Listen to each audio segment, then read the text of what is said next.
And we begin with breaking news today at 5. Marion County is closing bars again and delaying the start of in-person classes until August 5th. This news comes today as Indiana set a new record for single-day COVID-19 positive tests, 954. That's the tall blue bar that you see there at the right-hand part of your screen. And the dotted line that you see here shows this dangerous trend as Indiana cases continue to soar daily. Cases in Marion County also mirroring that trend, and now the mayor and the public health director are stepping in because they want to stop it. Yeah, our Emily Longnecker is joining us live today at 5. She's got a look at this new order to slow the spread. Emily? Well, Ann and Scott, we're here on Mass Ave, and this has certainly been the site of a lot of fun here in the past few weeks, especially since the street closed to allow people to gather outside here safely despite this pandemic. Well, it looks like the party is going to be coming to an end, at least for now, for bars and nightclubs. The mayor announcing both will be closed after midnight tonight until at least August 12th. Pictures like this one might be part of the reason why. You can see there folks lined up last weekend downtown waiting to get inside a club. Many don't have on masks and are not social distancing. Scenes like this could be a contributing factor to why Marion County has seen a steady rise in COVID cases in the past several weeks, especially among the 18 to 30 age group. The mayor reminding people of the mask mandate here in Marion County, which becomes statewide the 27th. He implored residents, especially the young folks in Marion County, to follow the guidelines. If you want our bars and our clubs to return, do better for your city. And if you are fortunate enough to be young and healthy, keep in mind that many of your neighbors aren't. Please do better and mask up for their sake. The bar closure also applies to bars inside of restaurants, too. You won't be able to sit at them, and restaurants are going back to 50% capacity, at least indoors, and restaurants will then close at midnight. The city and public health officials hoping to put these restrictions, putting these restrictions back in place will help stop these numbers from continuing to trend upward. Scott? Yeah, hopefully we can see these numbers start to go down. Emily, thanks so much. Want to mention a couple of other things new from this order. Hair salons and spas will operate by appointment only. Gyms and fitness centers are going to operate at 25% capacity. Social gatherings cannot exceed 50 people, and inside church services will be limited to 50% capacity.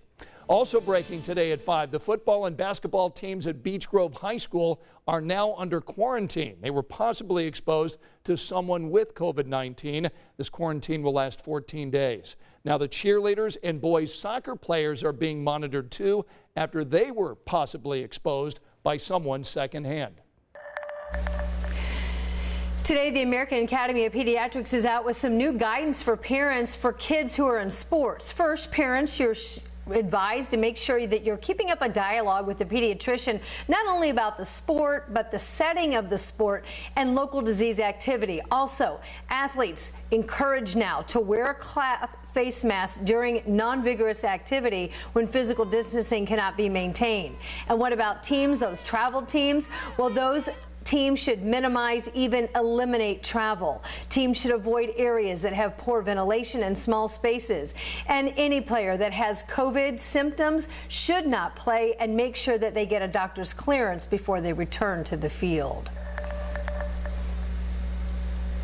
There are a lot of questions tonight about how this statewide mask mandate will be enforced come Monday. Yeah, our Karen Campbell explains right now why some police departments are urging people not to call 911 if they see someone violating the governor's order. Wearing a mask is now becoming a part of everyday life. Come Monday, it becomes a statewide mandate, meaning anyone who disobeys could potentially face a misdemeanor. We don't want it to get to the point where misdemeanors come into play. They have around other states, but we don't think we're there yet. While the governor says there will be no mask police, if anyone violates the order, some police departments say don't call 911. What we don't want is to be dispatched repeatedly on calls if someone's in a business without a mask or someone's on the sidewalk in a group without a mask. Martinsville Police Chief Kurt Spivey says other departments have been inundated with calls about mask issues. He says concerns or complaints should be directed to the county or state health department. We're just like any other small agency in the state of Indiana. We have to balance our manpower and staffing with our run load and our calls for services, and that becomes difficult at times. Spivey says his department will not respond to calls that only relate to a mask. But if a disturbance happens or if a customer refuses to leave a business which requires a mask, Spivey says that could result in criminal trespassing. Attorney General Curtis Hill said the governor should have called for a special legislative session to consider the statewide mandate. In a statement, Hill said the issue is not wearing a mask. Rather, the issue is whether we are following the proper and constitutional processes for enacting laws and whether we are respecting the distinct roles of each branch of state government. Holcomb says his goal is to help reduce the number of COVID-19 cases. The Whiteland Police Department is following suit. The police chief says officers will respond if a disturbance or any other issue were to take place. The goal of wearing a mask is to help slow the spread of the coronavirus.